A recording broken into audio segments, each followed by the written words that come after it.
Good evening. City of Lamarck City Council regular agenda of August 14th, 2023. Notice is hereby given that the City Council of the City of Lamarck, Texas will conduct a regular meeting on August 14th, 2023, beginning at 6 p.m. in council chambers at 1109 B Bayou Road, Lamarck, Texas, as well as via video conference hosted through Zoom.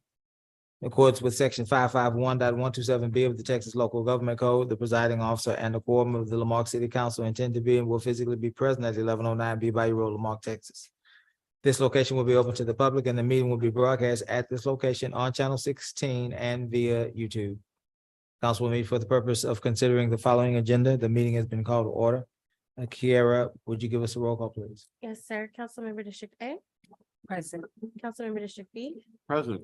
Councilmember District C is not with us tonight. Councilmember District D Present. and Mayor. Present. Thank you. I will lead us in invocation and we will ask our city manager, Mr. Garcia, to lead us in our pledge.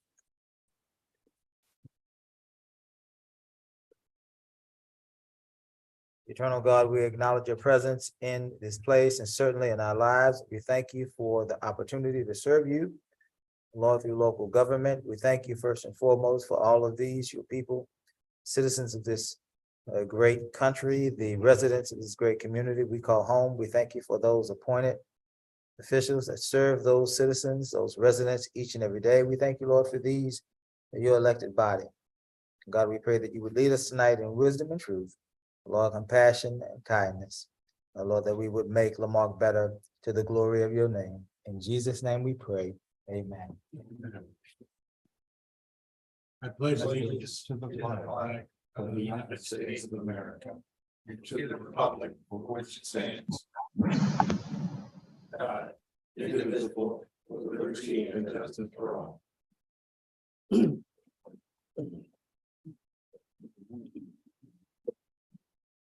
Thank you, Mr. Garcia. Citizens' participation. Comments from the public will be heard at this time. Any person with city-related business who signed up may speak to council, limited to 3 minutes.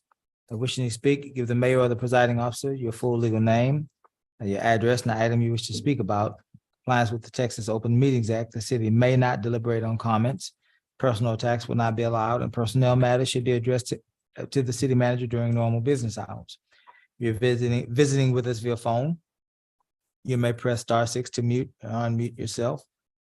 If you are visiting with us or participating via telephone, Zoom, on a smartphone, tablet, or computer, there should be a microphone icon on the lower portion of your screen. You may press it to mute or unmute yourself. If you're standing here in person, you may approach the podium to my left, to your right. Give the mayor your name, your address, and you will be heard. Kyle, are there any persons wishing to speak online at this time? Yes. Very good. Welcome. Please give your name and your address for the record. Joseph Lowry, 2503 Cedar Drive, Lamarck, Texas. Welcome, Joseph. Thank you. I'd like to bring to the attention the lack of responses from open records. The city currently had approximately 50 open records with the AG's office. Recent events over in Brazoria County, the mayor that was just indicted for something similar. And I think that would be extremely appropriate in the city of Lamarck right now. At this point, it's not an accident. It's not a mistake what they're doing. It's just downright criminal. And something needs to change. Our city manager blames council and mayor being in charge of our city clerk. And then our council and mayor blames city manager for being in charge of our city clerk. Bottom line is nobody wants to do anything for the illegal activities that are present. That's all I got to say. Thank you, Joseph. Any other person? I'd like to add one more thing since I'm yet. Yes, sir. I just received a huge packet of information and it had multiple social security numbers, birth dates. There was even a form in there that the city sent to the employee that she requested their personal confidential information. That was even signed. and returned to the city. So somebody's not doing their job down there. And this again falls back on the city clerk that got a astronomical raise. We can't pay people in our city. Mr. Lowry. Yes. While we appreciate your comments, generally, employment matters need to be addressed to the city manager. This during ain't an that employment moment. matter. This is my 3 minutes to speak. Thank you, though. But you are complaining about employment performance. That's my point. No, I'm bringing up an open record request that was released to me that was illegal to be released to me. And I understand your concern, Gus, because you don't want it to be brought in front of the public, but I have that 3-minute opportunity to discuss it. Mr. Lowry. Let's proceed with your comments. You still have time left. Okay, thank you. Yes, sir. As I was saying, we cannot review bad behavior in our city with pay increases.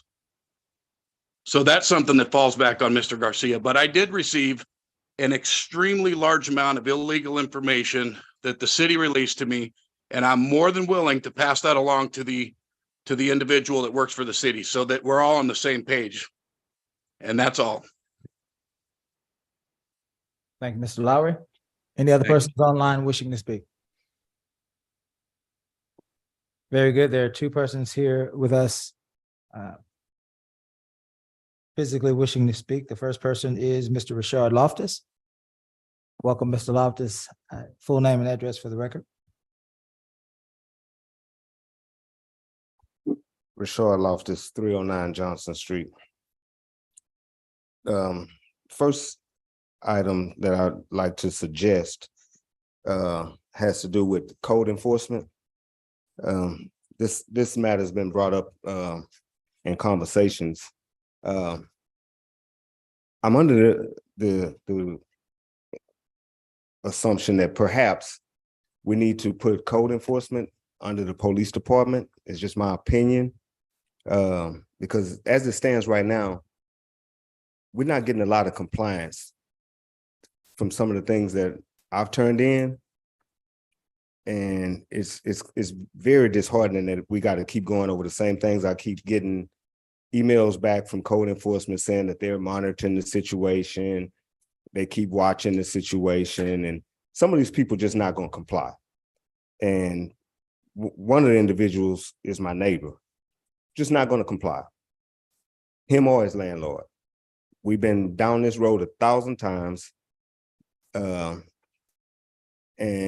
neither one of them are going to comply. And so sending these letters saying, you know, this and that is not getting us anywhere. And they probably not the only ones. They got code violations over there. She hasn't registered her property under the rental registration. She says that he's not a tenant. He's just house sitting. But you all know, I know as well because I live there. He's been there since 2010, 2009. So he's a tenant. It's on public record standing at this podium that they've said that, yet y'all are not collecting the fees. The fines have been dismissed on times, and we're still fighting that battle here at this court. And I'm very disgusted about it. So you all need to probably take a look at changing how code enforcement is done and who's in charge, because coming from a city employee, she tells me that she went to a residence that I filed a violation on, and the gentleman cursed her out. I don't think that that guy would have did that had it been a police officer. So they have no respect for our employees. So we need to maybe just take a look at that. Also, this rental registration thing, if we're not collecting the fees, you know, what are we doing there? Because we know this lady is renting this house and y'all ain't collecting the fees. So y'all maybe need to take a look at that. Thank you. Thank you, Ms. Loftus. Mr. Robert Mishtich. Name and address as always for the record. Robert, welcome.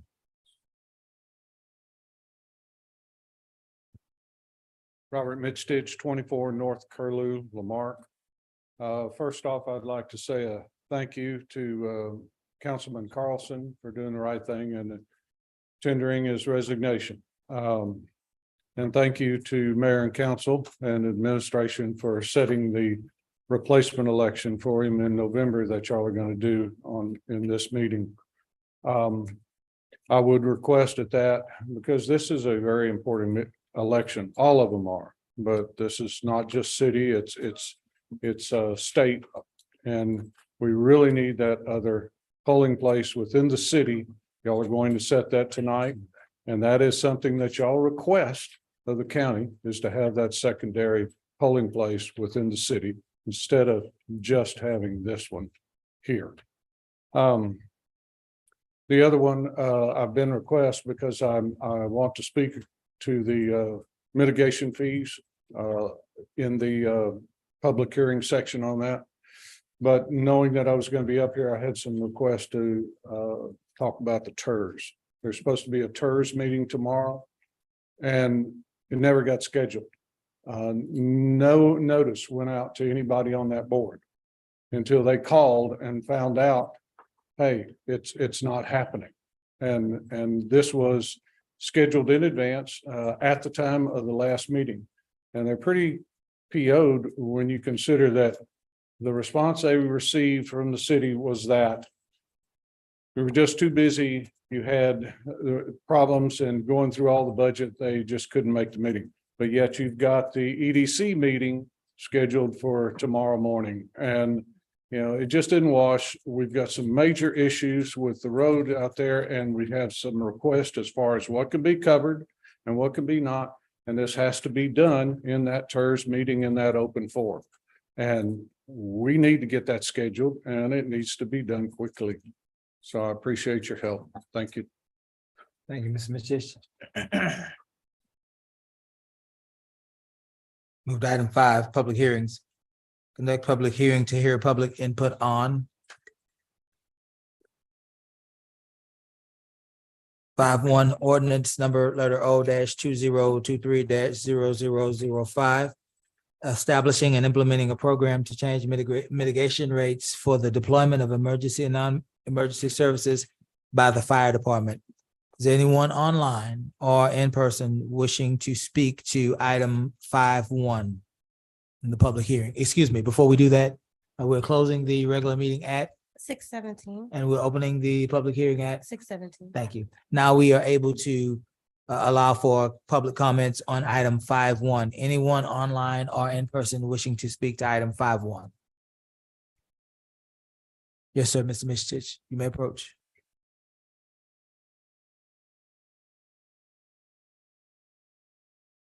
Once again, Robert Mitchell, 24 North Curlew. And before the meeting started, I did speak with Chief Merriman, and he's kind of cleared up some of the questions, but I wanted to ask him on the benefit of some neighbors that are asking about these fees, just for the record.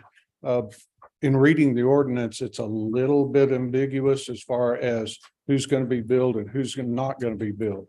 I know in the section right where the auto where you're dispatched for a vehicle accident or some incident. It states in there that if you're non-resident, that person would be billed, and of course they'd have to do it on their insurance. And then it talks about if it's a resident, it'd just be billed to the insurance company. I got that. That's kind of the way we've been doing it. But when you get down now to where you're adding all the other fees and dispatches for the fire, you know, that is in one place in the ordinance. So it's a little confusing. People asking, well, is that applying to everything else? You know, and we've got some things down there, and I gave an example to Chief. You've got some in there for a dispatch for gas, you know, non-fire. I understand, let's say we've had several in every neighborhood. The taps that the gas meter uses typically for the residential line, that's one of the main things that continues to leak. And a neighbor calls in something and it happens to be on this neighbor's property that's leaking. Well, then does that neighbor's insurance company get billed for a dispatch on something like that? And if they do something like that, while that's expensive, you know, $500 something, and they're going to write it off you know, if the insurance company doesn't pay it. But if they don't pay it and it's filed, it's still gonna put pressure on that homeowner because that's gonna affect your premium rate. Because every time there is a claim filed, whether they pay or not, it affects your premium status. And that's an issue that a lot of people have. And plus the fact that we're now billing for a lot of this that we haven't, or at least it reads that way, whether we're going to or not. This is just the ordinance. I understand that. And Mr. Marion was very good at explaining that, but you know, for the public's sake, they see this as we're paying taxes and yet you're going to bill me for these same services. You know, it's that kind of needs to be explained. And in that discussion, those are my questions pretty much on the issue. I get it that there's necessary charges to be made because it's an expense, but you know, some of this, the billing can be an issue when you're expanding this. We get it understand it in the auto insurance realm, but now you get into the personal realm of property and everything, and those property insurances are sky high for everybody in every neighborhood. And you know, it's not just tax issues, it's that too. So thank you for hearing me. Thank you, Mr. Mistich. Certainly we'll allow when we get to that item, Mr. Merriman to have a word and city attorney to certainly provide information if any needs to be provided.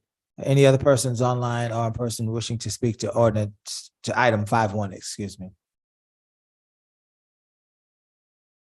Hearing none, we'll move to item 5.2, ordinance number letter O -2023-0006, issuing a conditional use permit for Hun Energy Network Battery Storage Facility, Galveston County Property ID number 363493. Any persons online or in person wishing to speak to item 5.2?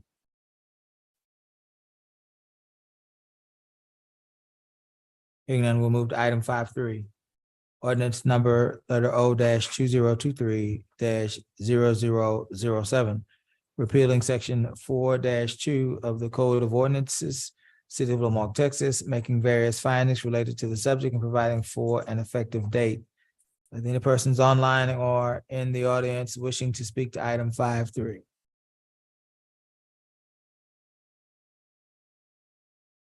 Again, before we close the public hearing, are there any persons online or in the audience wishing to speak to item 5.1, 5.2, or 5.3? We'll close the public hearing at 6:22. and reopen the regular meeting at 6:22.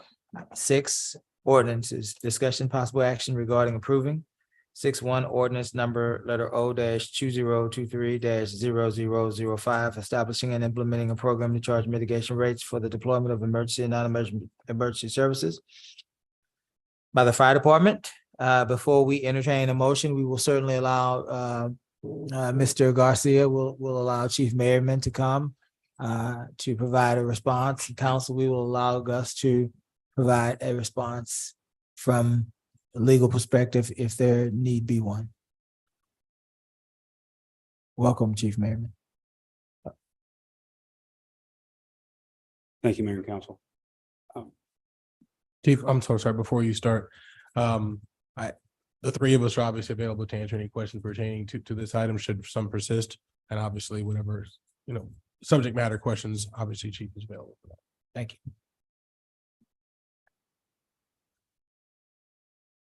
I'm happy to start. I'm going to defer to the chief on the logistics, but what I will say is that answering the responsible party, generally that's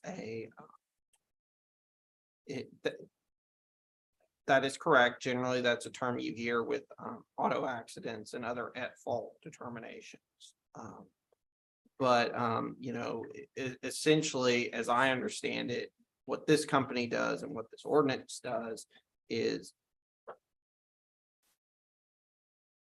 the party who is responsible or with fire, if it's a structure fire, the party whose insurance is being triggered, who's providing the liability coverage, is the party whose insurance would be billed if there is going to be a bill sent. So there was talk about what if somebody calls in something and it's not on their property? Well, just as if I were to call in a car wreck, if I'm not involved, they're not going to bill me, they're gonna bill the responsible party. Same as if I called 911 because a house was on fire. If it wasn't my house and I didn't start it, then then I would not be the responsible party. And I will expound on Mr. Mitch's statement about a gas leak. The average gas leak is not something where we're looking at is if a contractor busts through a line and one of your engines spends hours on scene cordoning off an area for public safety until the gas company can get it fixed, the contractor is liable for that bill. We have to be able to send that bill to the contractor that ruptured that line. Also, car fires, everything that's on the internet, we're not trying to send, unlike EMS billing, we do not have to send the bill to the residents. If the resident has a structure fire and they don't have homeowners insurance, nobody gets a bill. Our attempt is to collect some of the over $1 million that insurance companies are paying out to fire departments for services rendered. Something we did up until 2015 when Revenue Rescue went out of business and it was never put back in play. So from 2015 to present, we have not charged resident, non-resident, insurance company, nobody, a single dime for fire services. So we're not recouping any of our fuel surcharges, our wear and tear on our engines that sit on scene for hours at a time for blocking traffic to protect incidences. And we are just attempting to, insurance companies are already paying out over $1 million a year for fire services. We're just trying to collect some of that ourselves. So Chief, let me get this straight. So if there was a structure fire at someone's home and they had homeowners insurance, we would now, as the city, bill their homeowners insurance for services provided? We have to bill, I mean, we've been instructed to go to a user-based fee. So yes, it would go to the homeowner's insurance. If whatever gets paid is what we collect, we don't send it to the residents. The resident doesn't have homeowner's insurance, we don't send the bill out. And if two Lamarck residents got in an automobile accident in Lamarck and both of them have automobile insurance and both of them are transported to the hospital or both of them receive care, do you bill both insurances? For each patient, yes. Even though one person is not at fault? Well, that medical, so we send, you're talking about a transport of a patient in an ambulance. That's a medical bill. It has to go to the individual. Then those insurances have to settle who's at fault. Okay.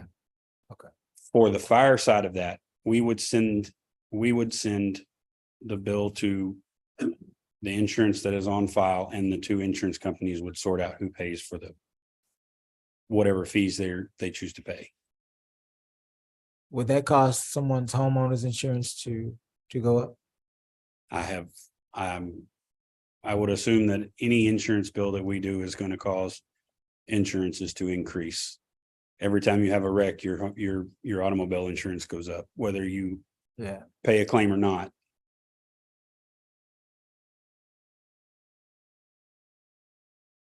This line item in our budget is the $50,000 line item, the one we reduced from $100,000. Yes, Mayor. The folks that I worry about are folks whose homes burn through nothing more than wear and tear or some sort of accidental reason. If there was some sort of code violation or history of code violation, or if there was some sort of investigation and finding prosecution of arson, I would see billing homeowners insurance because there was the homeowner or some sort of representative of the homeowner or a relationship with the homeowner obviously had some sort of responsibility. concerned about those that aren't at fault. So then let me ask you, how many structure fires do we have in our city annually? I'm sorry. How many structure fires do we have in our city annually? 20 or 30. The majority are illegal burning, vehicle fires in motion, a few arsons. Okay. And again, might I point out that this is not the contract to start billing. This is the resolution to adopt the charges. Once we have to bring the contract to you to be approved. If you guys don't want to do this, then if this dies, fire billing dies. We go back to the same way we've been doing it since 2015. Sure. No, I don't know that we're there yet. We're just simply trying to get questions answered. Absolutely. But like I say, we haven't set the contract, so we can put whatever we want in the contract, however you council sees fit, what you want billed, what you don't want billed, that can still be put in. The resolution is just for an updated mitigation rate.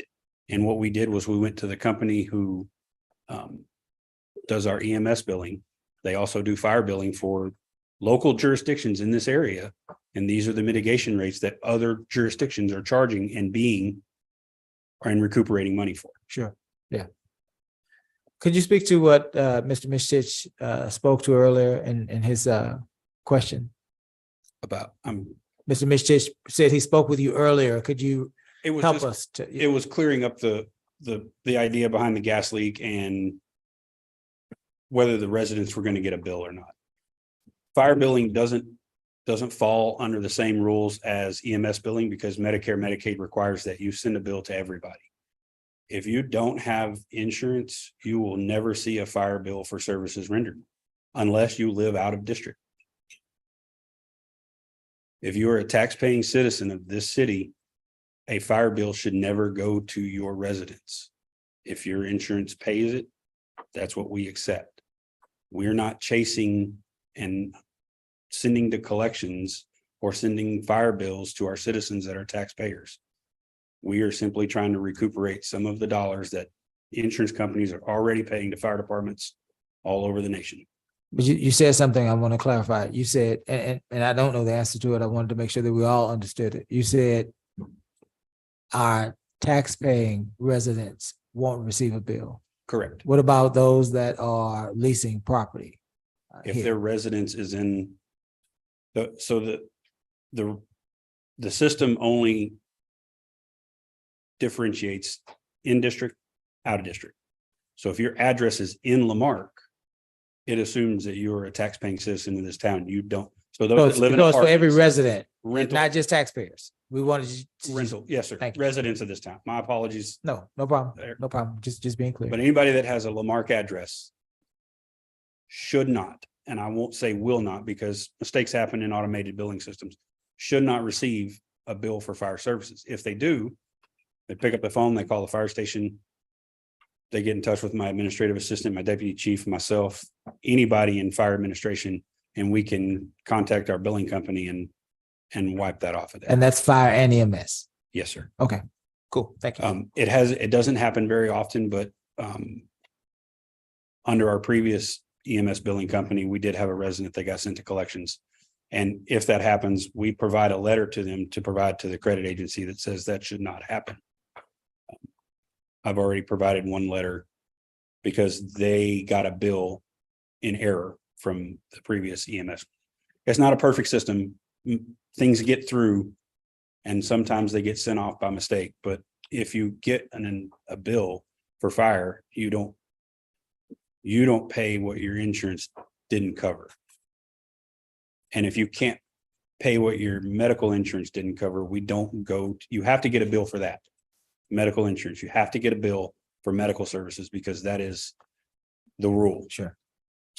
Last thing I want to say before I turn this over to the rest of council is Mr. Garcia, I would like to, as we renew this contract on a yearly basis, I would like for us to receive reports on the national trend of whether or not these types of efforts to recoup funds are costing or causing insurance premiums to rise in those communities and amongst those groups whose insurance companies were billed. And we certainly don't want to overtax. Although we are reducing taxes, we don't want to then somehow cause an increase in other areas of people's lives. Thank you. I'll open this up to council. Do we have any questions on item 6.1? I do. Go ahead, Joe. Gus, let me ask you, and kind of like when we look at legislation at the national level or state level, and interpreting something with regard to an ordinance or a statute, sometimes we look at legislative history, legislative intent. Let me ask you, all our meetings are recorded, and can we turn to representations or statement made by the chief or other representatives of the city in terms of determining the intent of our ordinance? Possibly. It's really going to depend on, is it something that is unaddressed in the ordinance? If you're getting to this issue, and if I'm incorrect, tell me, but if you're getting to this issue of who bills are sent to, is that what you're getting? That's part of it, yeah. Okay, what, as the chief has said, one of the way, and not only does the ordinance address who they are and are not being sent to, but we will also have a contract with somebody that is not before y'all tonight because we didn't know if y'all would approve this. And in that contract, we can also spell out, you company will not send bills, or you will send, and different, and identify those categories. Okay, thanks. I guess as I read over this, and what you've just described as this as a beginning step, chief. This is what I heard you talking to the mayor here, a beginning step. I don't think that's what the language of this ordinance is saying to us, because that first sentence in there says establishing and implementing.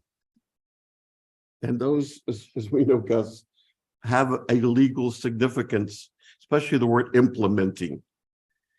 I think it in my mind, to follow your statement, follow your words, we're just establishing for the first time a charge of mitigation fees. That's what I understand. Mayor, am I wrong in saying that? That's what I heard in your questioning. And so therefore, that's number one. I think that's what this ordinance should say. We're taking a first step of establishing some fees. That then promotes further discussion, questions, because something, and I go down and I look at exhibit, and in the section and in the whereases, I think we have to be a bit more direct in plain English to say, hey, this is applicable specifically to non-residents, number one, the fee schedule. And in that context as well, what we're saying here is that we're billing that non-resident directly, but the reality is, consistent with this process, chief, we're billing their company directly if they have insurance, and only if they do not have insurance, then we're billing them directly. Would that be accurate to say? Yes, sir. Okay, so I think that would be helpful in clarifying this establishment of this mitigation fee. And so I think we just need to do a little bit better job on the drafting side and cover these. And then in Exhibit A, the fees themselves. And I want to pick up, I guess, on some of the questioning the mayor had to say, is that Hey, we're simple folks. Bottom line is, right? We expect our fire department, our public safety to be there and to be responsive. And God knows I deal with these crises as yourself practically every day of my life, right? 8,100 times a year. A year, correct, right? In terms of the response. I don't want to see a higher level of anxiety placed upon individuals, especially if the word, oh my God, Marque is building, if you call the police, if you call the fire department or things of that nature. So I think we just have to be a bit more artful in terms of how we take this first step, just establishing a mitigation schedule or accepting one, right? That as you say, it's based upon area practices or fees, or I didn't quite understand or remember the word, the phrase you used. So I just suggest as we as a council just say we're establishing but we're not implementing it, because implementing is that second phase that you talked about, right? Bringing back a contract, taking a look at it on that side. And then the other thing that I am confused about. So if we have a multifamily fire, and I could tell you this, you and I both know because we've talked about this many times, right? The residents normally do not have any sort of insurance. We're lucky. I mean, League City has an ordinance that requires multifamily units to take out renters insurance, right? And but that's for personal property and to provide some coverage for emergency housing. We don't have such a requirement here in this city. But who would be billed in that case? The owner of the facility, The owner of the apartment. Yeah. the owner of the complex. And generally, I'm obviously defer to y'all on this, but as a former renter myself, your renter's insurance is just going to cover the contents of the building. It's the concept. So this ordinance is only billing the people with a quote unquote insurable interest, Yeah.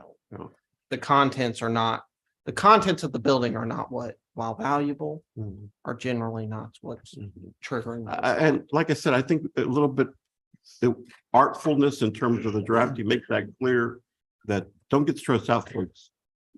Mayor Pro Tem, as I am not a lawyer in the state of Texas, I must defer to our city attorney. No, on the language. on that side. And then the other thing that I find interesting is fire investigation, because I never have really seen this. I never realized that there's a fee for a fire investigation. I thought that was part of what you do as a fire department. It is, but as a single fire that is an arson, from call out to conviction is over 160 man hours. 160 man hours. Depending on evidence collection, interviews, talking with DAs, going to prosecution. Our investigators can tie up about 160 man hours from start to conviction. So do you have an idea of what an average bill might look like for a residence? But what are we talking about? For an arson fire? Well, let's just say a simple single family residence fire.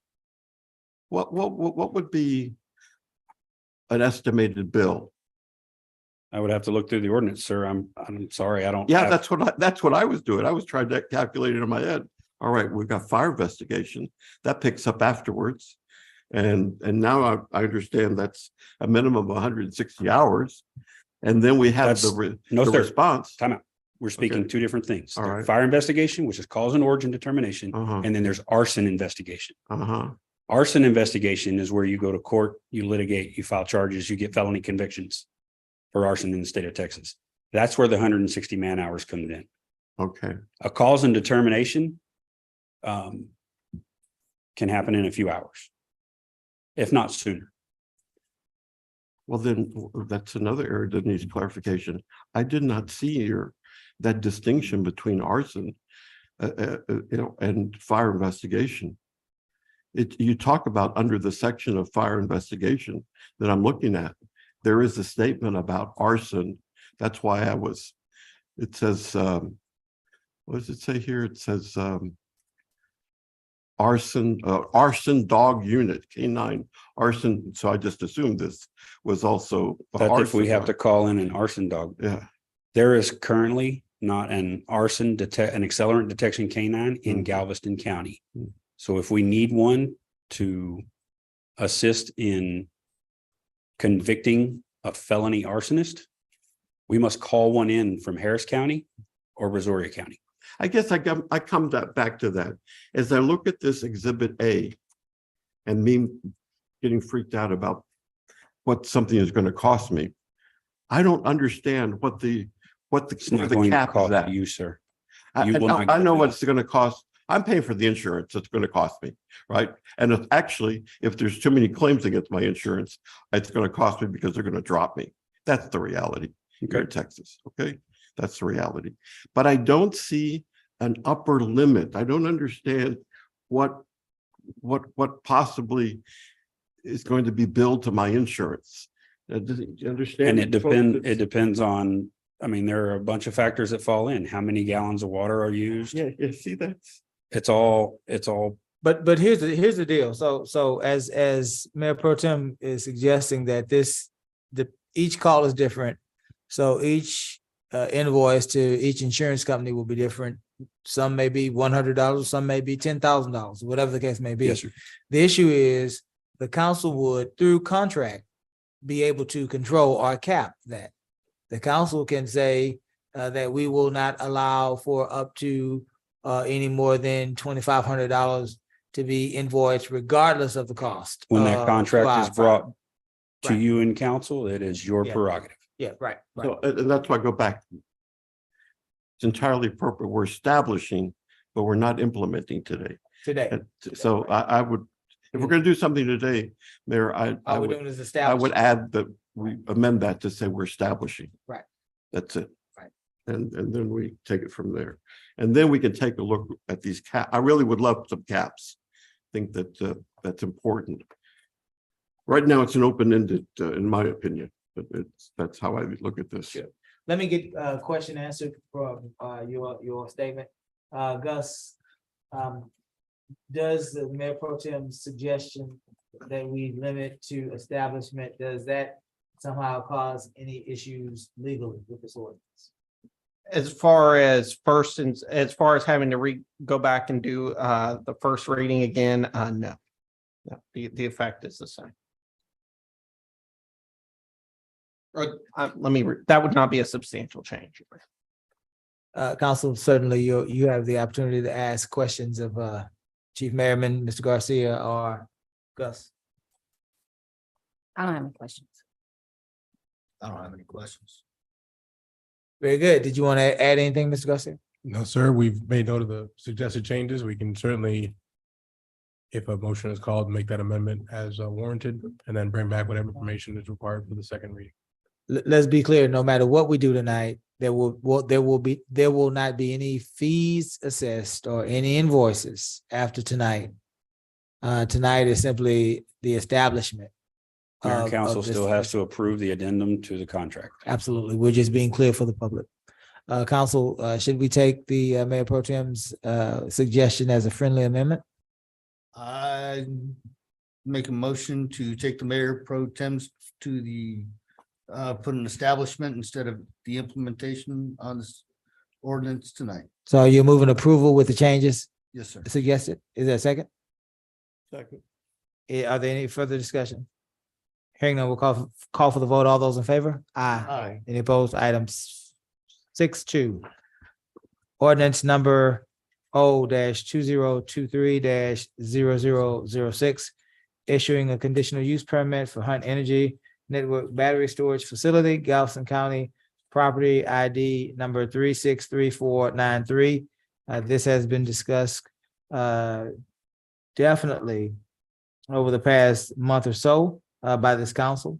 Council, we can choose to continue to discuss, or we can entertain a motion to approve or deny. Floor is open. Well, Mayor, you have my thoughts on this, and I may not have the support there, but I would move that we deny. And my reason for saying that, Gus, I mean, this is what I really have been struggling with is this conditional use as well. And Gus, I have to say this, I think that's opening the door for us to our detriment in another matter where we're involved in some litigation up the road this way. Am I accurate in saying that? Not really. No? This is a conditional use permit while it is called a conditional use permit, it is in essence a zoning change. And the granting of a conditional use permit or any other zoning change is a legislative act that the council has very broad discretion in granting or denying, as the council did a couple of months ago. There was a denial of the zoning change. And so, yes, as far as exposure to other as far as the other litigation is concerned, I would say the exposure is very minimal in regards to this act. So if I follow your answer there, are you saying then that it would somehow be appropriate in this to say that once again, on the word conditional, that it may be withdrawn at some point in the future? The conditional use permit, and if you give me just make 30 seconds, Mayor Pro Tem, I will pull up the specific language so I can read it to you.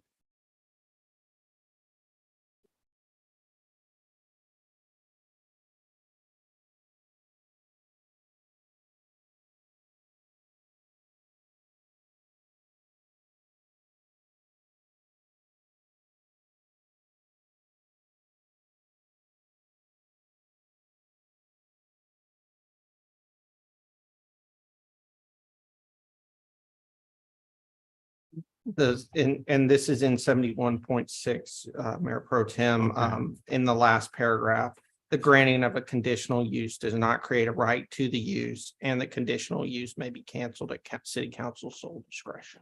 All right, so it may be canceled. Okay. So once again, I'm moving that it be denied. Is that the motion that you want on the floor, Joe? Well, that's the denial of the condition. There's a motion to deny this, deny item 5.2. Is there a second? Is there a second to the motion to deny ordinance number letter O dash 2023 dash 0006? Hearing none, the motion dies for lack of a second. I will entertain a motion to approve item 5.2, ordinance number letter O dash 2023 dash 0006. I make a motion that that we approve ordinance number 2023 0006. Is there a second? Second. Any further discussion? Hearing none, we'll call for a vote. All those in favor? Aye. Any opposed? Nay. Okay, I show the motion passed 3-1. Item 6.3, ordinance number letter O dash 2023 dash 0007, repealing section 44-2 of the Code of Ordinances, City of Lamar, Texas, making various findings related to the subject and providing for an effective date. Gus, this sounds like state law has indicated that juvenile curfews are unenforceable. That is correct, Mayor. And so we are repealing this ordinance because it's unenforceable. That is correct. This is just a code update in accordance with state law. Does anybody have any questions for Gus? Are there, Gus, is there any mechanism available that you know of to a municipality to, under perhaps some exception for public safety purposes? For this ordinance speaks to juvenile curfews in general. This ordinance, the statute actually makes exception. It is not going to apply necessarily in times of emergency. If the mayor sets and then the council continues an emergency declaration. That is something that is not really addressed by this House bill. Okay, so that still leaves us that. Yes, That the council opportunity. still has, or the mayor, and then the council still has that flexibility. Okay, all right, thanks. Any more questions? Hearing none, we'll entertain a motion. So moved. Is there a second? Second. Any further discussion? Hearing none, we'll call for a vote. All those in favor? Aye. All those, any opposed? Item seven, resolutions, unless otherwise specified, the city manager is authorized to execute all necessary documents upon final approval by the city attorney. 7.1, resolution number letter R 2023 0049, calling a recall election for the position of city council member District C. Kara, would you help us to understand why this is on our agenda tonight? Yes, sir. So, and forgive me because the dates are eluding me. Earlier this summer, we received and confirmed a petition for the removal of Councilmember District C. And this is just taking that next step in terms of calling that election that was required by charter.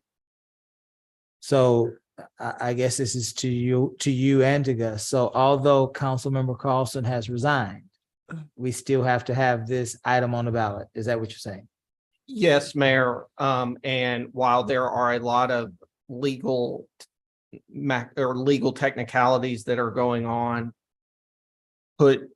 essentially, the citizens have requested the right to remove the council member for District C.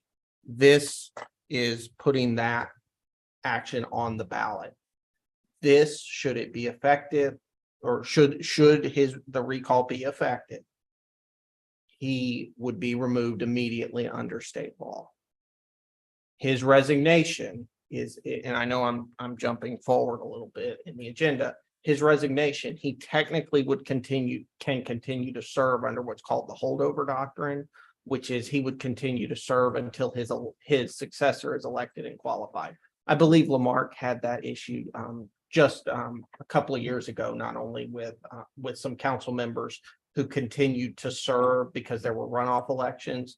So if you were to ask me what eventuality is this really addressing, the eventuality it's addressing is if in November there is not an elector, or there's a runoff, then the citizens would have still had their right to recall him and the seat would be vacant pending that. I got runoff. you. So even though he resigned, he will, by law, state law, he will continue to serve until a qualified person is elected. Correct, unless he is removed. He, under the election code and the Constitution, continues to serve until his successor is elected and qualified. But if he is removed, It's immediate. it's immediate, and he Got- may be gotcha. removed by recall. Makes sense. Council, does anybody have any questions for Gus as it relates to item 7.1? Yes, I do. Go ahead. Gus. So this issue is not moot then. The fact that he is resigned because he no longer resides in the jurisdiction. He's saying that. What I have seen is that he intends to, at a point in the future, no longer reside in the jurisdiction. That date has not come to pass. And that date, while that date would make it much more difficult to call an election, honestly. And we do not want to put this council or the citizens in a position of waiting candidly past the last minute. So there's a recall election. It's not successful. Tell me what happens then. And then we all, at the same time, under a follow-up action, we're going to set an election to fulfill an unexpired term. Yes. So And what is the we're No, not there yet. Go ahead. No, Sorry. you're. What's the unexpired term? His term expires in May. of Yes, I was like, the term will expire for this seat in May of 2024. So and I also agree that we're kind of blending two items together here.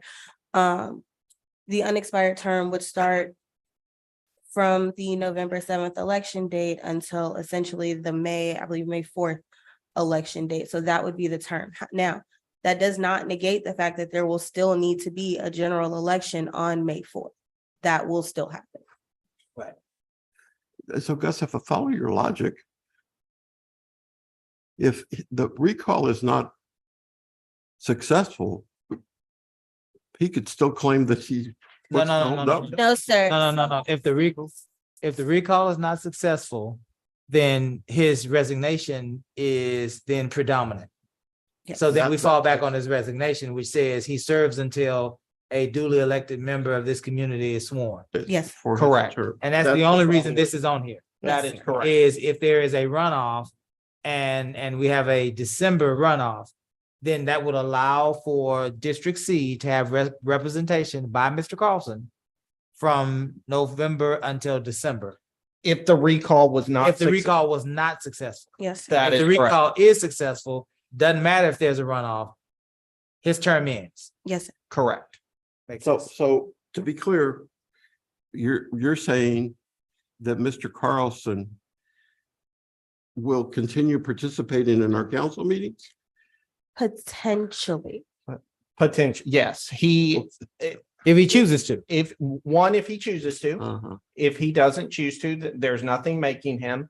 And if he comes to you all and says in an open council meeting or in writing, I have left the city of Lamarck, Texas, I now live in Oregon, Right.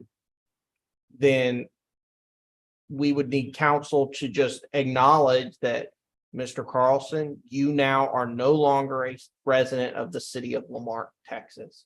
Yeah. Under the charter, a person who loses the qualifications is deemed automatically removed. And the reason council needs to acknowledge that is because you all are the judge of your own qualifications to serve.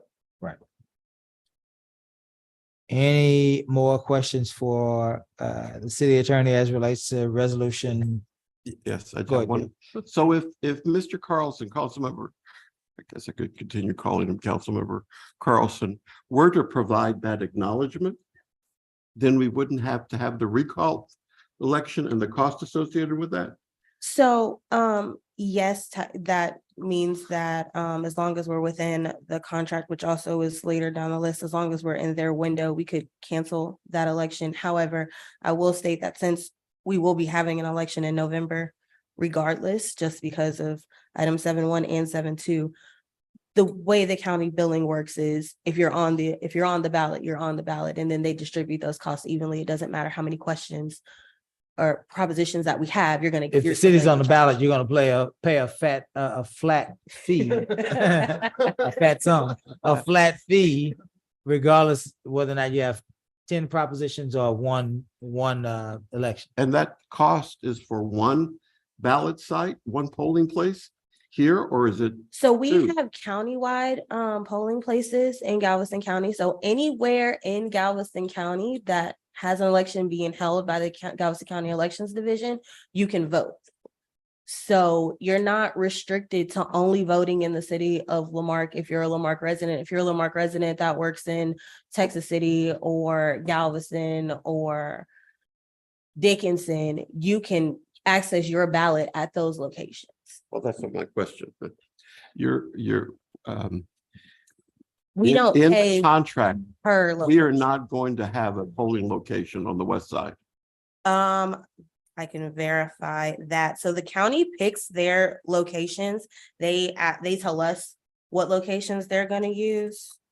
Give me just a moment. I can see if we have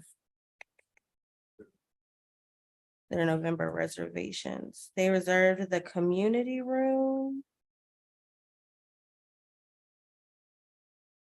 It does look like they only suggested the community room for this election.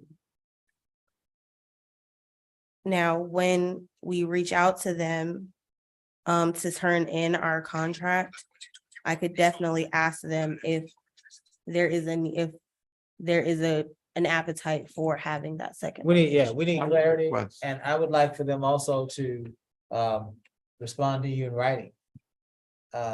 So that we can get clarity from their office. How's that process work? Can we request? Is it just as simple as for us to request that to happen? Is there an additional cost?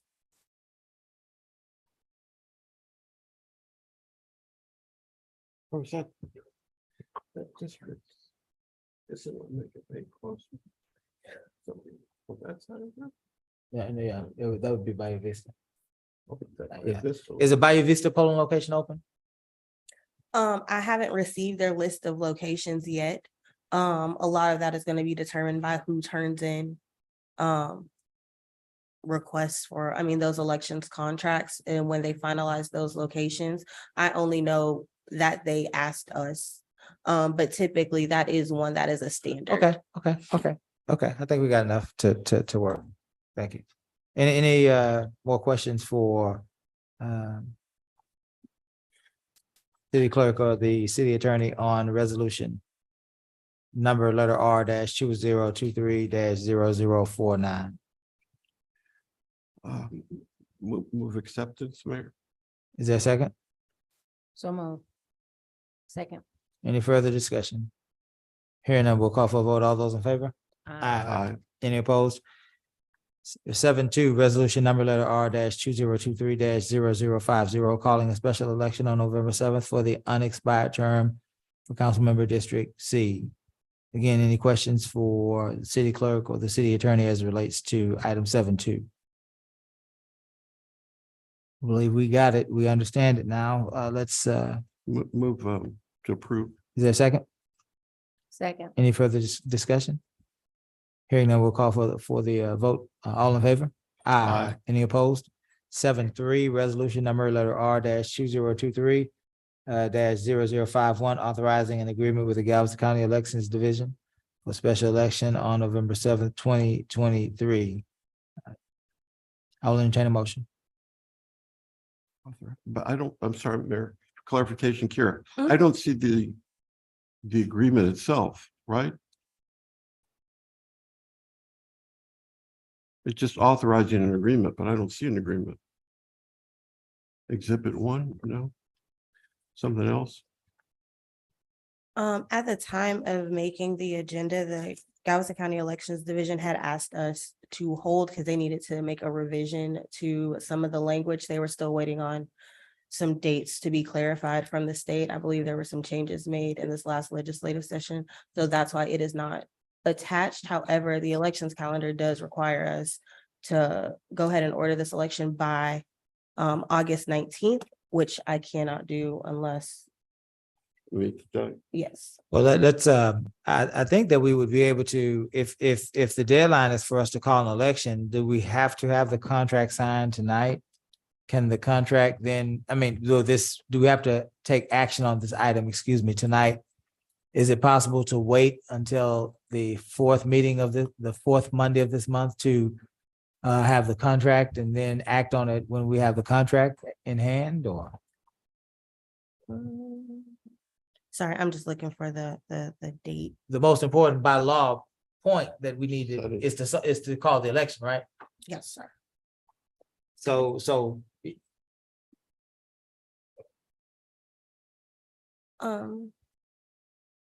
I'm-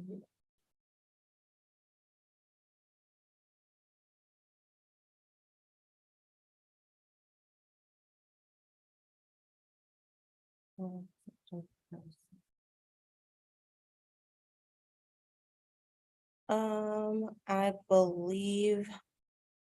Let's see. I believe that we should be able to.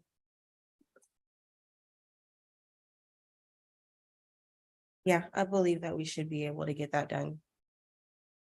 As meetings to modify election or so August 28th. So August 28th is the last day for us to make any modifications. Which would be the day of the meeting. I have received the contract, but it came after this was posted. So if you all are comfortable with doing it on the last day, that's fine. I can Sure. make the Make sure that announcement, we all have it via email. Mhm. And allow us to review it via email. Council, we have 2 weeks. We can question Ms. Nance and our city attorney as it relates to adding and altering things in this agreement. Gus will certainly hear our comments and if they are legal. And if there is in his mind a path forward, I'm sure he will make those adjustments so that we can act next meeting. Is that agreeable, council? So Mayor, seek to enter. Do we need to, we're just tabling this? Yeah, Oh, we'll be tabling this. yeah, we're gonna table this so that we can get a contract in hand, get some language that we can read. We are going to then respond by email to Gus and to Kiera. Any questions, any comments, so that we can help Gus craft, if needed, on an adjustment agreement, so that we would have the work done so that we can act next meeting. Any issue with that? I'll entertain a motion to table. So moved. Is there a second? Second. All in favor? Aye. Aye. Any opposed? Item 8, appointments, reappointments, or removal of any and all boards and commission members. Does anyone have any appointments, reappointments, removals of any boards and commission members tonight? This is kind of just a footnote from staff, just preparing you all. We are coming up into recruitment season for appointments. Just so typically we do appointments between October and December. So just kind of getting you all in the mindset that those will be coming up soon. And carry along those lines, and I've asked for it and we talked about it, is to provide us an updated list and the attendance. Yes, sir. That is crucial, at least for me, is the attendance. Okay. Thanks. Very good. Item 9, new business. Items presented to council for discussion of possible action. 9.1, interlocal agreement for implementation and operation of grid system. Mr. Garcia. Certainly, see, excuse me, Chief Aragon coming forward to explain this system. Mayor, council members, city manager. This is the Gulf Region Information Dispatch System, GRID. It's a system that involves 17 cities in our county. 17 cities, some might not be in our county, but it's a conglomeration, a consortium of agencies that agree to work together to provide first responder RMS and reporting systems and so forth for all these cities. I brought with me Captain Daryl Kellerman. Of course, Kyle's one of the gurus on this thing, but it's an 8-page document that they want us to sign sometime in August. And Captain Daryl Kellerman, he's the support services commander for our consortium. He's the expert I call on asking for the crime rates and so forth. And Daryl, if you would come up here and give us a little help. The GRID MOU actually has the chiefs as the board of directors and the people that actually do the work. They're the line personnel that do that, and he is one of them. Daryl, if you would, could you elaborate on this, please? Good evening, Mayor and Council. This agreement replaces an existing interlocal agreement that's been in place for 17 years with Central Square Software. As you know, your municipality has already entered into a contract and made a first payment with Motorola. This project is ongoing. We're about 1.5 years into it. We spent about 2 years in selection.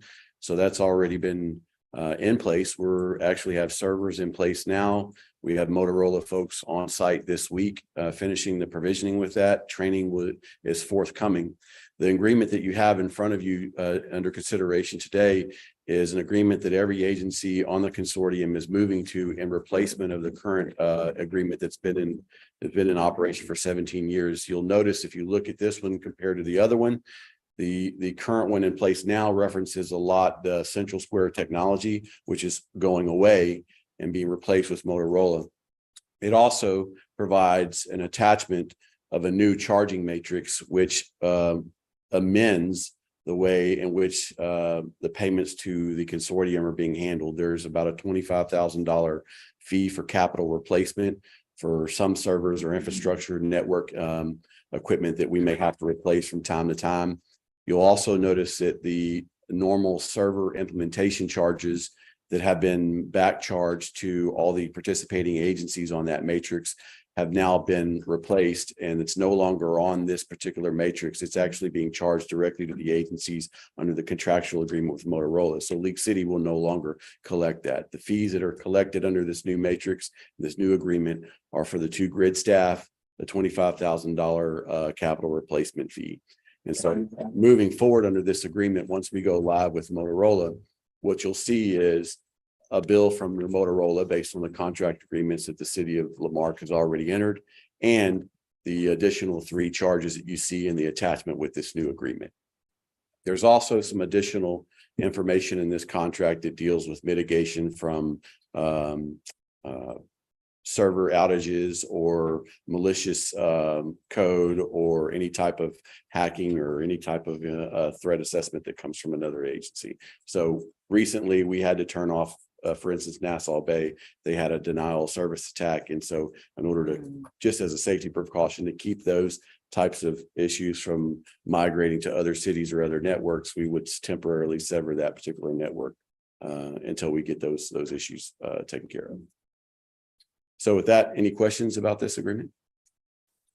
I do. I'd like to add that Gus Knable has approved the contract and has given the blessings on that. Thank you. Joe? What does CFS stand for? That stands for call for service. So CAD events, when anytime you have a police, fire, EMS call, it's a call for service. And in this grid here, it's the attachment estimated, I assume estimated cost, Schedule A. It says example for 2025. Is that the implementation year? We 2025? expect to maybe go live at the last quarter of 2024 or the first quarter of 2025. And so the matrix that you see attached to that particular agreement is somewhat variable because the existing grid agreement in the information in the interlocal says that each agency will be charged back a portion of the grid employees or the capital replacement costs based on usage. And so you can imagine that as we do those assessments every year, we get all the calls for service, the arrest numbers, the accident numbers for each agency, then there's a little bit of variation in terms of what gets charged back to agencies. So as your calls for service increase, you may have a larger portion of that particular charge, but normally it's not very much of movement between smaller cities. So Lamarck is missing information for purposes of this billing. We have 0 accidents shown. Those were the 4 categories that were chosen by the chiefs many years ago, but some agencies since then have moved away from using the accident modules in the software and they use the state interface. So a couple of years ago, the state of Texas launched a web-based accident reporting system, and some agencies chose to move away from using the accident module in the software and in favor of the state system. Many do not do that because there's some additional tools and enhancements on our local system that make it easier to do accident reports. But that's a decision made by the individual agency. And Chief, this fee, you've included it in, well, I guess it's not part of your budget for this year, if I understand it. There's a current agreement in place right now that we send out, I think March or April every year. So until we go live with Motorola, the current agreement in place right now is what you're being charged under. And then so once we go live, if that happens at the last quarter of this next year, then next March or April, you'll get an assessment based on this current attachments that you see here. So really, it's just removing the language that's been in existence for 17 years, revolving around Central Square, and putting in Motorola language. Is this a program that's eligible for the funding provided by the Houston Galveston Area Council to law enforcement agencies? It is, and when we started this project, we actually went before that group and they denied us funding in favor of Harris County Do it again, projects. So because the opening again starts in, what I sent it to you, Chief, September, October is for new projects. well, we're certainly willing to work with any of our partner agencies and Well, seeking. let me know and I'll alert all the cities here too. And we have a board meeting tomorrow too, so. Yes, sir. Thank you very much. Any other questions? My only question is the first line of this whole agreement says that this agreement made this first day of November 2022. So this was agreed upon originally last year in November, or is that just a typo? It's probably a typo as an example that was given up, moved forward because we've actually had, you can imagine it's been a long process. We've had to push this document to legal departments across 22 different agencies. And so it's taken some time to get this through. So certainly we'll amend that if need be, current date.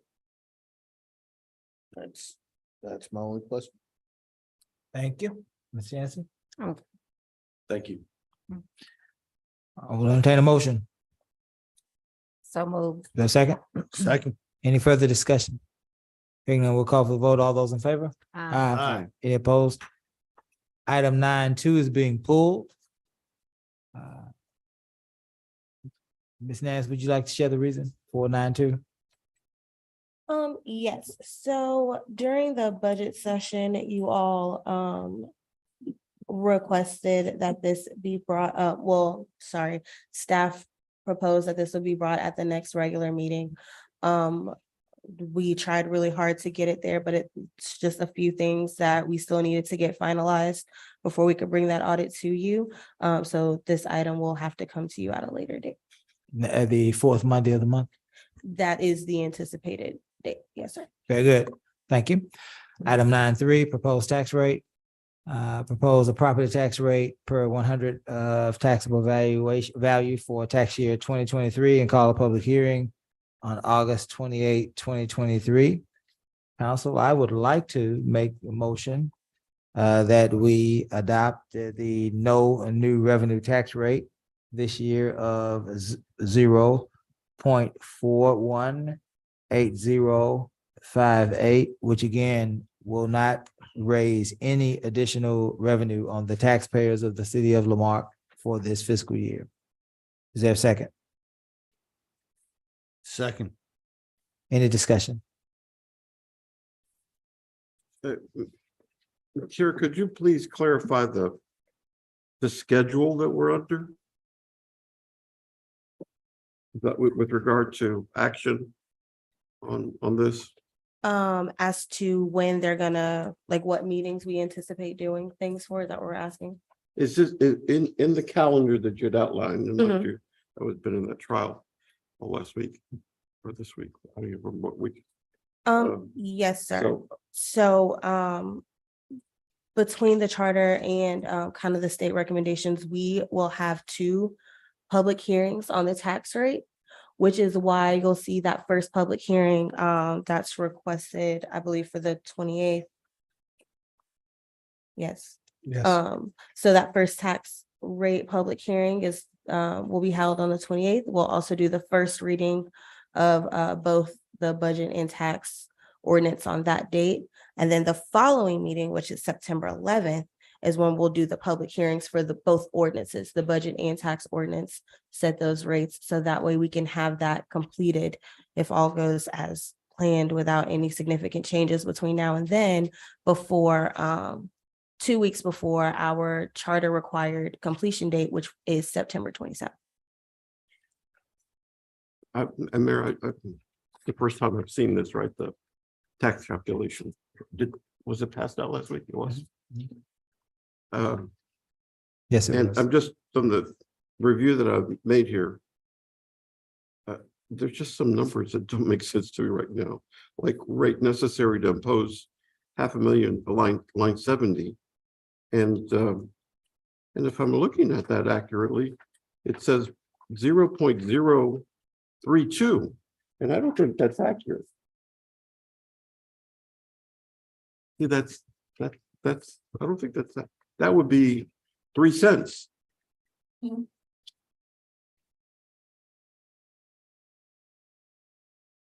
De minimis rate worksheet. And the rate that you're suggesting is what is it? No new revenue rate. The no new revenue rate. Right. And the no new revenue rate, and I remember asking this, that's the one that's not subject to any sort of challenge. Yes, yes, that is correct. The no new revenue rate does not expose the city to a petition under the tax code to drop the tax rate. That is correct. As well as the voter approved tax rate. Right. That's correct as well. The voter approved tax rate also is not Right. subject to any sort of Mhm. petition or challenge. Mhm. And what does that mean? It's 45. The city manager proposed a budget at the voter approved tax rate of 45.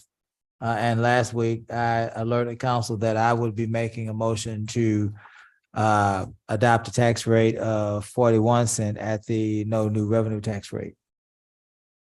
So we've had that document last week during our budget workshops on both days. And we're presently, last year was what? Last year was the 46. 46, right, 46. Yeah. M&O and the interest. Yes, the 2022 total adopted tax rate was 46,1628. It ends up being like almost a 4.5 cent tax cut on the tax rate. 45. Wow.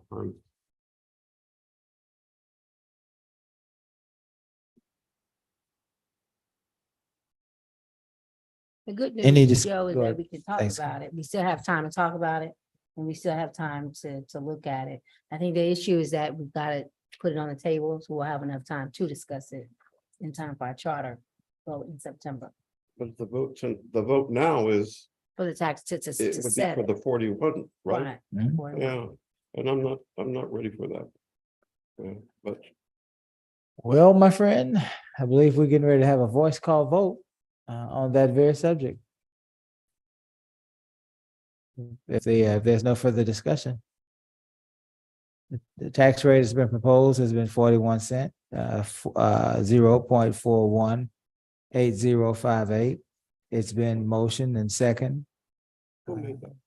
I made the motion and Mr. Ross seconded the motion. There's no further discussion.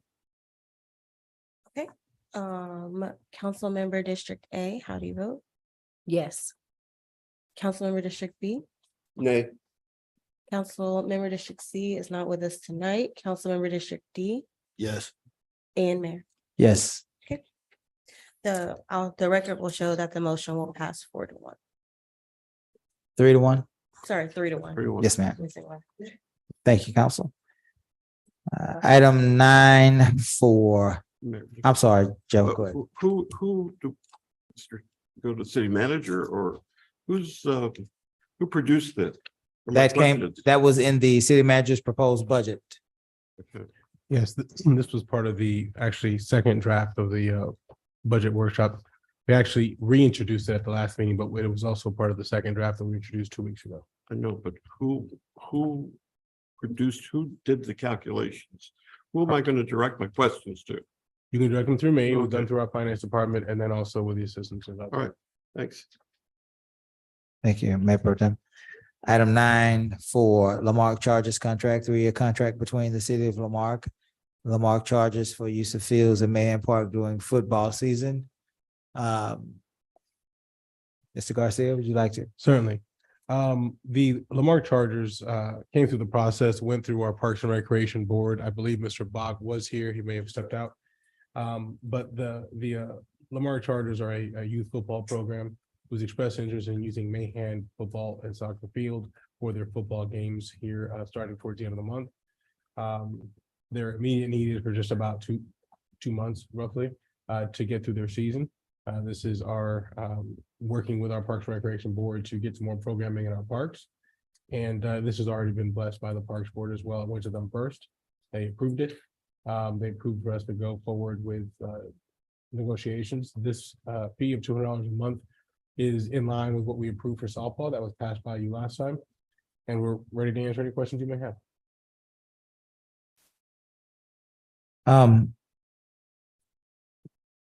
Page 57, Caesar. It says that the chargers may mow at their own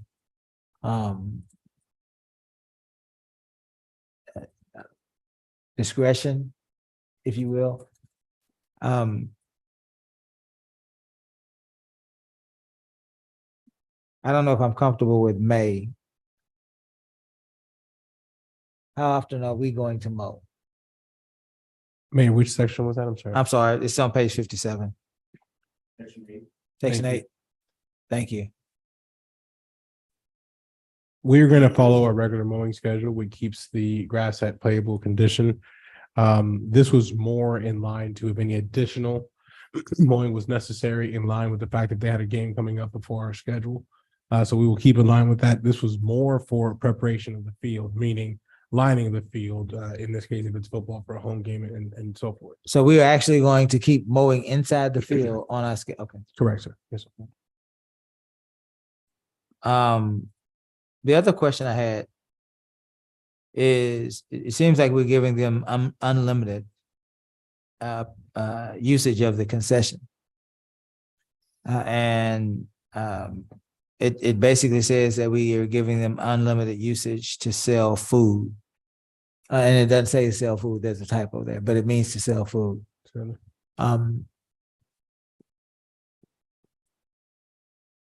Are we going to be able to approve the types of food, or what if they're selling things that might bring harm to the community, seafood and things of that nature that may not be we may not be suited? How are we going to how do we deal with that?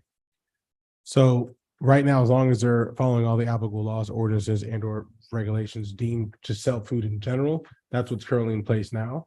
I don't have a list of what they intend to sell, Mayor, but if that's something that we want to try to restrict, I'm sure there'll be very little. Well, that was just a general Sure, question. Yeah, certainly. that was a general question. But the deeper question for me about the concessions is, if they're generating on a weekend $5,000, $7,000, $10,000 revenue, right? Operating with our concessions. If this council is agreeing to allow them to operate with our concessions, using our facilities, we need to know how much money they are making. That needs to be kept track of. And even if, and I don't know, Gus, I don't know how this works, but even if it's to say the city has somehow written this off, right? I don't know how that works. I just sense that we probably need to keep track of what they're doing through their concessions, so that we can make sure that we're doing our due diligence fiscally, to make sure all our reporting is done and our reporting is accurate, is what I'm trying to say. Certainly. And that's something I could definitely work with Gus on amending that to make sure that they do have a disclosure of concession sales to be submitted on a weekly basis, need be, so we can keep track of those. They are being sold in our on our grounds. However, similar to how we had with softball, they do have that discretion. I do know that they did request for the possibility of maybe having concession sales if they can meet all the qualifications to help offset some of the other costs, referee fees, equipment, and so forth. Sure, and So we will be again, careful. if it's something legal and the council can entertain it, I would be more than willing to entertain it. That's why I want a number, so that the council can accept or reject whatever it is that we would be doing on behalf of the residents of Lamar. Certainly. But we need that number. Certainly. Of those numbers, excuse me. Thank you. The other thing I had was, it says something about non-exclusive permission to use the fields at Mahan Park. What fields? I said football field. Does it say football fields? Yeah, it says it's- football. Maybe I fields. missed that. I missed the word football. It says football. And Mayor. And how many football fields are there? One, sir. Right. And then that's also with the understanding that should we need it for anything, we needed to have an event, God forbid that we have a national disaster, we need to stage it for debris recovery, whatever the case is. Those are the types of things that would superclude, just be in addition to that. So we would say, listen, we need it on such and such date for this activity or this action to take place, and that would be different. So Gus, I'm asking that we somehow provide language that would keep that we would receive reporting on the concession revenue, right? A list of items being sold. So long as they're following the law, we just want a list so that we would know annual reporting or monthly reporting of the concession. So again, we would know again if city facilities are being used to generate revenue for nonprofit organizations, we need to know that. I see no problem with that, Mayor.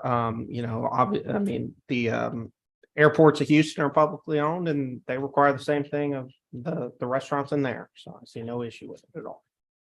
The last thing would be, I think we need to probably, if we can, Gus, describe what areas are to be used so that there's no ambiguity, no fighting later on down the line. And there seems like in section 6, a typo, seek seems like it should be sell, and fool seems like it should be food.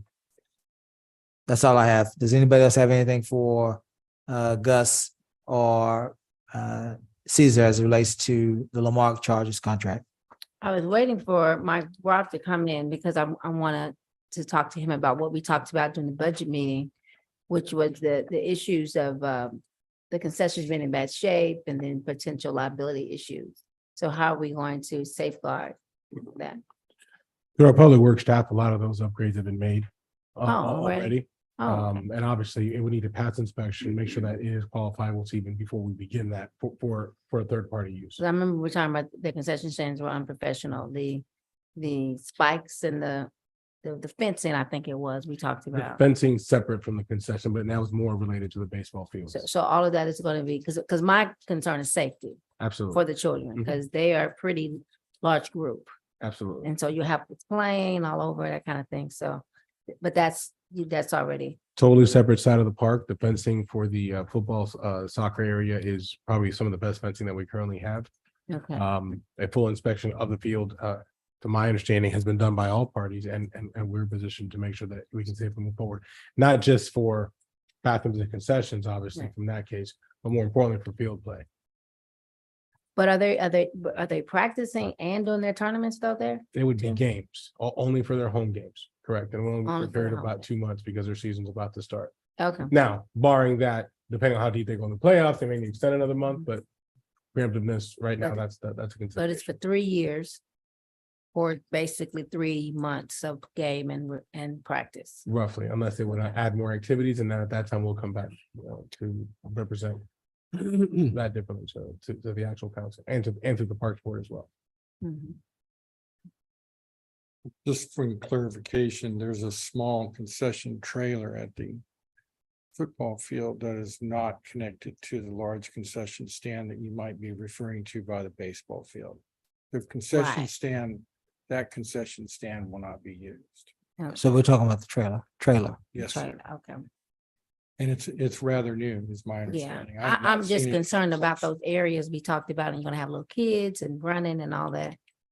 The Lamarque Chargers are led by some of our most revered former athletes that are here, so they have a pretty big following. This is gonna, a lot of people put Mahan on the map for a lot of people that don't know about the beauty of our parks. So I just want to make sure that it's professional, that it's nice, and those things that we talked about are fixed. Even if it's on that side, the other side, Right. we As far as know fencing for human the baseball nature is to fields. go over there because they can't. There's nothing to rope it off for them not to go over there. Oh, yeah. So- Park's wide open. Yeah, it's a beautiful park, yeah. So I just want to make sure that we have that, fixed. Thank you. So my question is since now it's a trailer and not a concession stand, does the city own the food trailer or the concession trailer? So we lease out the concession trailer. Have we gotten it inspected by the health department? And all that needs to look at trailer food Because we can't expect somebody that's leasing the trailer for us, drive it down to Galveston County Health Department and get it looked at, and then If we should be leasing them something that is ready to go. Councilman Ross, if the group sells concession, because it's not even deemed that they definitively will, they have a short turnaround time to do it. They would have to get all applicable inspections done. In this case, since it's more of a permanent on-site trailer, it would have to be done on-site as if it was a permanent facility. But we will address that if they even cross that bridge. Right now, they're trying to get a place to play, and that is their number one concern.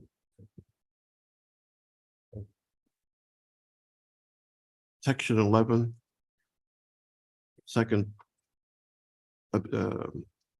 last sentence, Gus, there's another error there. I don't know if this is the liability.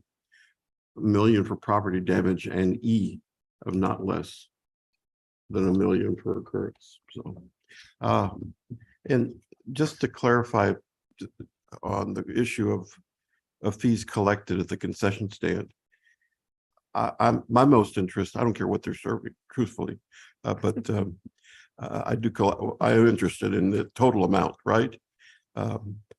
If the entity is not providing the waiver to collect the sales tax with the state comptroller's office, I would expect that there'd be a sales tax charged on the food, and that be income to the city of Lamarck.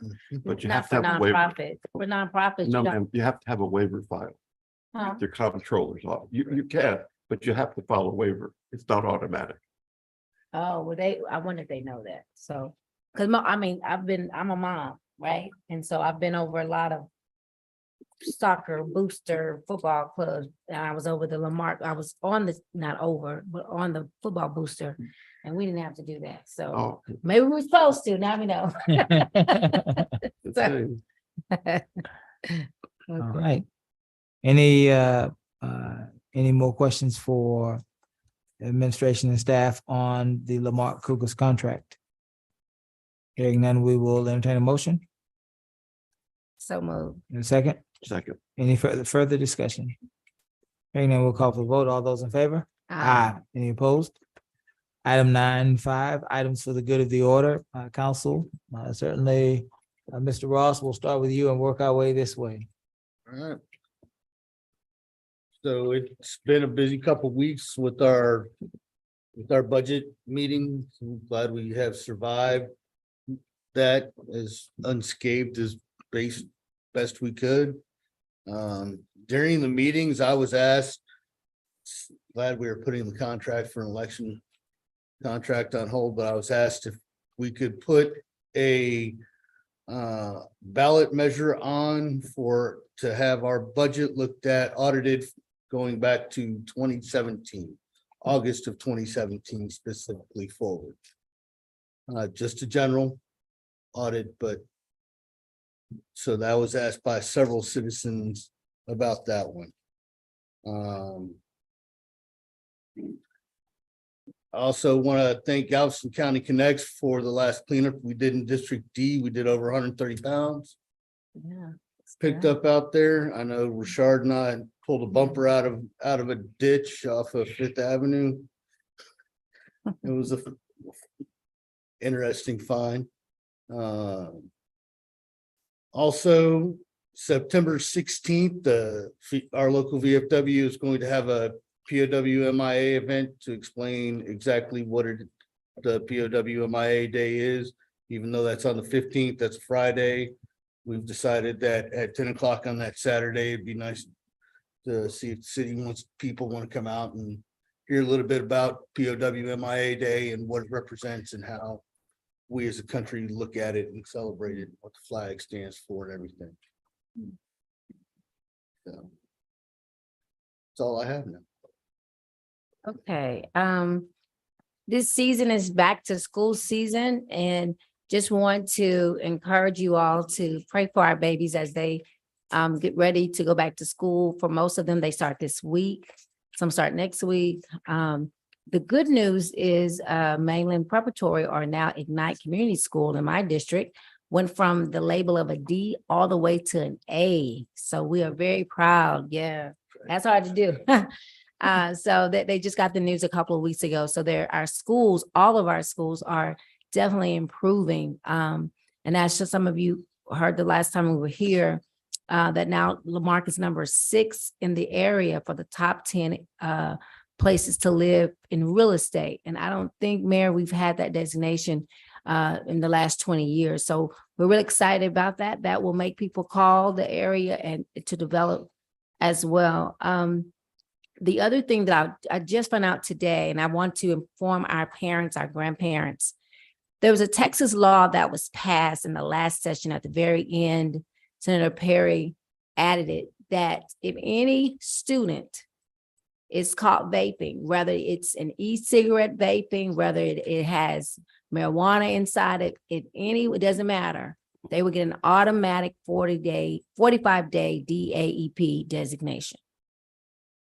That has alarmed a lot of parents because that is a long time to be in DAEP. And you and I both know when you're a teacher, that can ruin a kid to stay that long. And parents are very upset about it. I'm trying to inform our students, just don't do it. Stop vaping. And more importantly, stop bringing your vapes to school. Now schools and at Tech City ISD is at least one district that has vape monitors, that as soon as you start vaping, there's an alarm that will go off. I don't know if it's silent or loud, but so please, please, please get that information out to our kiddos that the state of Texas, there's no compromise anymore. Just don't do it. And more importantly, don't do it at school. One example is those, I wasn't a smoker, but remember when back in the day when we were growing up, you could smoke anywhere, right? And then all of a sudden they said, no, certain places you can't smoke inside at all. So people have to adjust. So we've got to help our students to adjust, because we don't want to see our kids learning in a conditioned outfit away from their peers, isolated. The stats have always proven that is not healthy for a kiddo. And already I've gotten a call about a kid, school hasn't even started. He was just volunteering at a school. And they're already trying to put him away for 45 days. No code of conduct has been signed, none of that. So these are just things that we want to inform our community to please help our kids to know that vaping is not healthy and it's definitely not helpful in the school system. So with that being said, I look forward to our meeting. It's good to see Councilman Joe Compion back. And there was a lot of work done, Joe, last week. So look that budget over so we can have the confidence, hopefully, of our entire council of what we're trying to do to be professional. And thank you, Robert Mischik, for your help, Councilman Robert Mischik, for your help in that matter. It takes all of us to make Lamarque better. And I think we're doing that. So I'm excited about what this new year will bring. That's all I have. Thank you. And Councilmember Yancey, thank you for your kind words. DAP, what does that stand for? That disciplinary alternative, what is it? I'm sorry, you're saying DA. I think Disciplinary alternative educational placement. Yeah. So that's a school away from the campus. They dress differently. You're kind of conditioned like a prisoner. So. Yes, we used to call that detention, maybe. I don't know. Oh, no, it's worse than No, that. That's ISS. This is literally a whole different campus for 45 days and such. But to further that, I can tell you that the alarm is silent. It goes to the security room, and outside each bathroom is a video camera. And wherever they get the alarm triggered at, they will turn the camera to the door and then send out a mass email. Do you know this child? Yeah.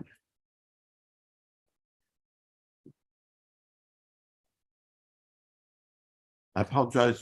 I shouldn't apologize. Number one, I should know that, but I didn't. That was news to me.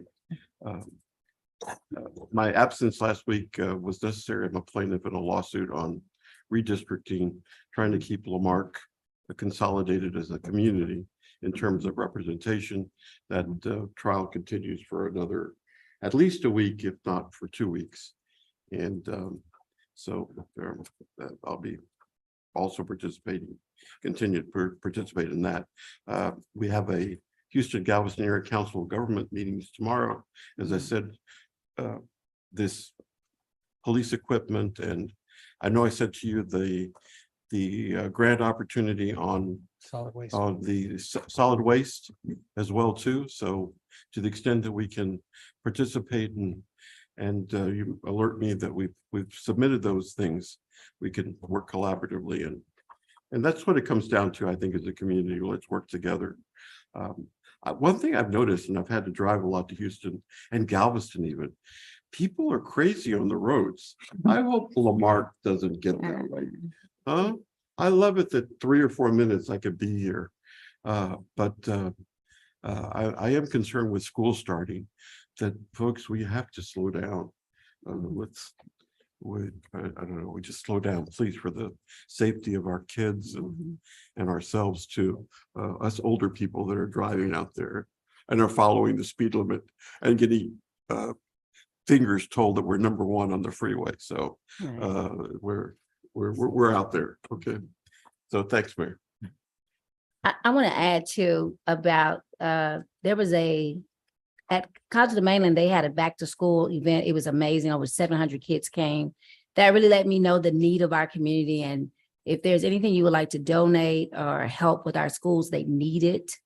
And also to Councilman Ross, I received a call from one of my former students, mothers, that talked about the work that you and your team, Malin Salazar, the Penningtons, I don't want to name names, I'm gonna forget somebody, but Shard, I think it was, and a host of other volunteers, the difference that you guys have made just in the last 45 days. And I just received that phone call today, this afternoon.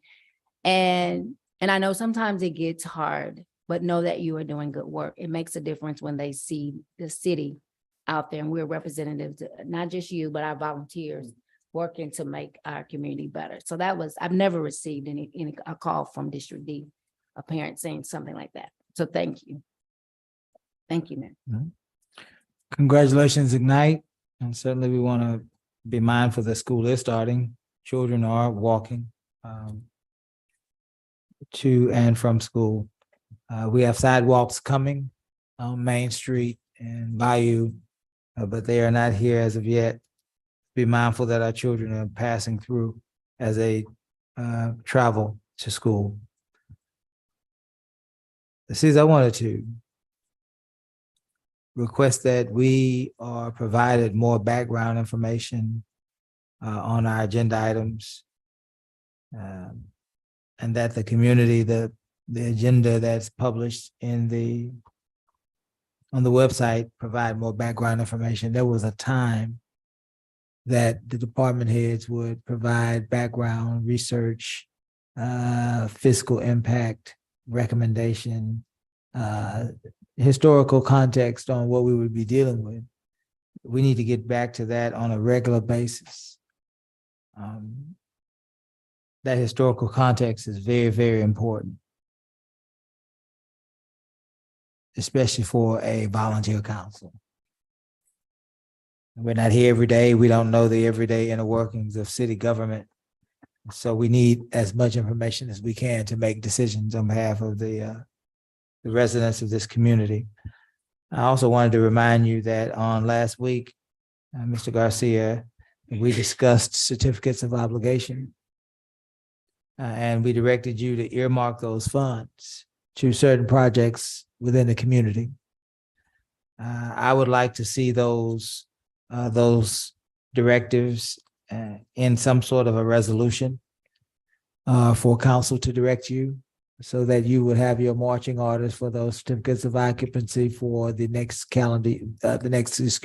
fiscal year. People want those monies to be used so projects can be done, so infrastructure can be improved, so lives could be better. Also, we discussed a lot, but I want to reemphasize to you that we need to earmark some of those monies for the beginning of the clearing of easements.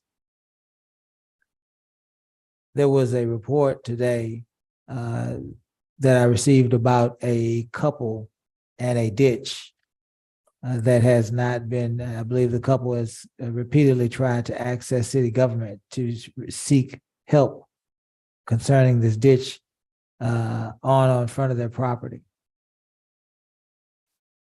People are clamoring for us to take control over our easements. They're our easements.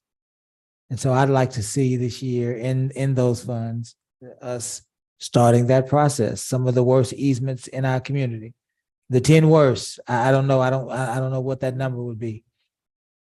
But let's start moving in that direction. Thank you.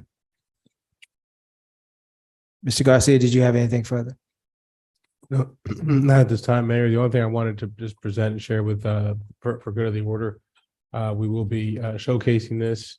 We're going to launch it tomorrow as far as getting the calendar word out. This is our small business initiative, Mayor Small Business Initiative.